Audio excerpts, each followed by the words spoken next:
एक और बड़ी खबर, रूस यूक्रेन युद्ध से जुड़ी बहुत बड़ी खबर इस वक्त आ रही है। यूक्रेन बनेगा पश्चिमी देशों का डंपिंग ग्राउंड। देखिए बहुत बड़ी खबर है, केमिकल और रेडियो एक्टिव पदार्थ डंप होंगे।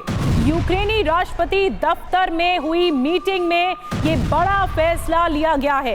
विशेषज्ञों के साथ की गई ये मीटिंग, अलेक्जेंडर सोरोस और आंद्रे अर्मक भी इस मीटिंग में शामिल थे। डंपिंग के लिए कंपनियों को अब जमीनें मिलेंगी कि यहां डंप किया जाएगा। पश्चिमी कंपनियां यूक्रेन में बनाएंगी डंपिंग ग्राउंड भी। इसके अलावा जो खबर मिल रही है, यूक्रेन और आसपास के यूरोपीय देशों के लिए अब इससे बहुत बड़ा खतरा हो जाएगा। पहले ही यूक्रेन पूरी तरह से तबाह है और अब कंपनियों को ये आदेश दिया गया है कि वो डंप करेंगे। जो रेडियो एक्टिव और केमिकल है वो पदार्थ डंप होंगे। मनीष झा और ज्यादा जानकारी के साथ इस वक्त हमारे साथ जुड़ रहे हैं। मनीष, ये बहुत बड़ी खबर है और ये एक तरह से टर्निंग पॉइंट हो सकता है रूस यूक्रेन युद्ध के लिए।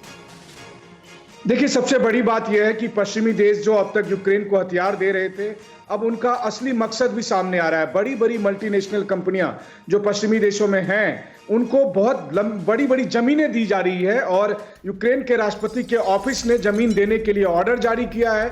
उन जमीनों पर इन देशों की कंपनियां बड़े बड़े डंपिंग ग्राउंड बनाने जा रहे हैं। और कारण क्या है? क्योंकि पश्चिमी देशों के नियमों के मुताबिक आप केमिकल या रेडियो एक्टिव पदार्थों का जो कचरा है वो डिस्पोज अपने यहाँ नहीं कर सकते हैं। तो उनको डिस्पोज के लिए वो लैंड चाहिए जहां पर कि कोई नियम कानून लागू नहीं होगा। और उसके लिए यूक्रेन से बेहतर क्या हो सकता है? सोचिए, वो जमीन जो इतनी उपजाऊ है कि तकरीबन आधी दुनिया को गेहूं और दूसरे अनाज पहुंचाती है, वो अब इन पश्चिमी देशों के लिए कचरे के लिए ग्राउंड बनने जा रहा है। तो ये आज यूक्रेन की हकीकत है। वैसे भी अगर देखें आप तो यूक्रेन लैब तो बन ही चुका था हथियारों के लिए और अब डंपिंग ग्राउंड बनाने की तैयारी है। निश्चित तौर पर यूक्रेन के लोगों के लिए और आसपास के यूरोपीय देशों के लिए यह बहुत बड़े खतरे की बात है।